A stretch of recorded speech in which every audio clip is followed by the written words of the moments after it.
নবীর গায়ে থাপ্পড় বসায় দিলেন। দেখেন এখন আমার নবীর আখলাক দেখেন।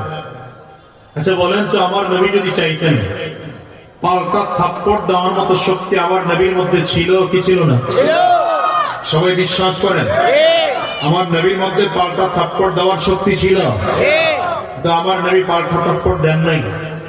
শক্তি থাকার পরেও নবীজি মাটির মতো নরম হয়ে গেছেন। নরম হইয়া রাসূল আরবি সাল্লাল্লাহু আলাইহি ওয়াসাল্লাম ইহুদির দিকে তাকিয়ে বলছেন, চাচা রাগ করিয়েন না, আমি আপনার বালতিটা উঠায় দিই। কথা বলে নবীজি হাত কুয়ার মধ্যে ঢুকাইছেন। ইহুদি তো দাঁড়িয়ে দাঁড়িয়ে চিন্তা করে, এই লম্বা বিশাল গভীর কুয়া, এই কুয়া থেকে মুহাম্মদ কি আর বালতি উঠাইতে পারবে নাকি? কিন্তু আমার নবীর হাত তো নরমাল কোন হাত না, এটা তো নবুয়তের হাত, এটা তো রিসালাতের হাত।